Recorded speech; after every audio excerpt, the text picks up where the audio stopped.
Now these are some beautiful shots of Alaska's wildlife. The problem is, I didn't take a single one of them.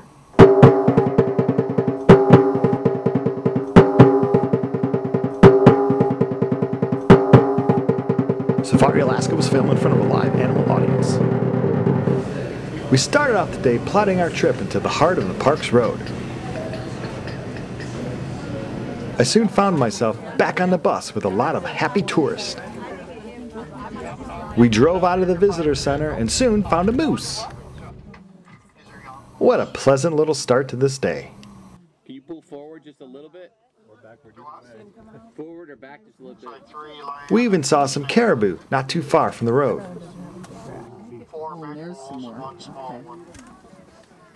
So we started to climb up in elevation, and I thought to myself, do I really want to drive over Polychrome Pass again? And that answer was hell no, not today. So I got off at the first stop. It was where I filmed the Grizzly the day before. I turned around to see the puddin' still on the bus. She decided to go it alone, and I decided to take the first transportation back so I could drive the first 15 miles of the park, the flatter area of the park. Some would say I was chickening out, but I would say I'm on a quest for lynx. This is the Canadian lynx, and a ranger told me she had seen one twice along the roadside on this strip of the road just in the past few days. Trying to find a lynx like this is close to impossible, but I decided to try the impossible for you, the viewer. I thought I would get out of the car and hike around. It is interesting how this area has changed with the recent climate change, as you have a lot more trees nowadays. As I looked around, I wondered how the puddin' was doing all alone. It was sad to be away from Brian, but I was glad to be free of his video camera for a while. I knew from the likes of this half-eaten sign that adventure was awaiting me on this drive. There was an excitement as someone shouted, "Wolf!" but it was only this coyote sitting off in the grass far from the road. As we left this coyote, I wondered if Brian was having fun looking for lynx. This is the life. There's some snacks, tooling around a forest, looking for wildlife. This is the life. People grew excited when this bear came out of the woods. I wish Brian was here to see it, but I'm sure his dedication and determination were set on one thing only, finding a lynx. Wasabi almonds, you are good. Yum, yum. As this young cub was walking along with its mother, it reminded me of the strong tracking skills that Brian must be using now in search of the lynx. Lynx, where are you? Where are you, lynx? What an effort a mother puts forth when raising a cub, a lot like the serious focus I know Brian is putting into finding a feline. It's like you first put them in your mouth, it's a little hot, but then wasabi, it's so good.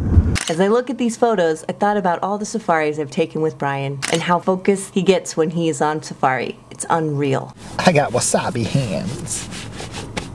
Mama Grizzly was so close to me on the bus that she filled up every photo I was taking of her. It was thrilling having her club so close by. This to me was a magical moment, but again, I am sure Brian is in heaven on his quest today. Yeah, so I decided to stop looking for the lynx and check out some skulls at the science center they have at the park. I just followed some strange looking footsteps and voila, a skull. You can always get a good appreciation at the power these animals have and how their jaws and teeth are laid out in a skull. I then slept in the car for a while and picked up the puddin', and we headed out on an evening hike where she told me she thought I might have ended up dead. I was just nervous that I wouldn't see you. I was like, what if something happened? You didn't get on a bus. Does she not know that I'm a master of the woods? We searched the lakefront for any signs of life when this little guy caught my eye.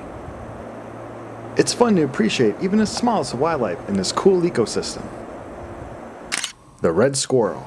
These squirrels actually play a role in the story of the lynx, as not only are they a prey item for the lynx, but the squirrels themselves will sometimes eat newborn snowshoe hare, which is the main prey item for the lynx. Talk about the lynx wanting to kill out its competition. This here red squirrel was putting away food for the long winter up ahead. We watched as he went from one side of the trail to the other, hiding his nuts time and time again. Sometimes you have to wait to get the good shots that you want. Bud's waiting for a squirrel. I'm waiting for squirrels. And then we heard his warning sound. I don't know about you, but it would suck getting beat up in front of my girl by an angry squirrel, so we decided to hit the road. Get a little bit closer. I turned the wheel over to the puddin' so I could put all my brain power into searching for wildlife. And it didn't take long before wildlife walked right in front of us. Who needs to look high and low when they end up right in front of you? Another caribou in the first 15 miles. We have seen them so much here along this stretch of road that I've kind of run out of things to say about them. So this caribou crossed the road, and we turned around at the 15-mile marker and spotted something else. What else? But more caribou. Well, at least these two were off the road and along the riverside, so I decided to take some more shots. Now these caribou won't group up in those large iconic herds you sometimes see in films until the winter time. But these two were beautiful enough, and it was a great way to end a very long day. Well, great until Puddin' told me about how close those grizzly bears were to the bus. Oh well.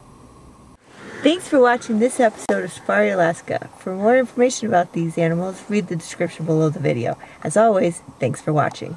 Moose.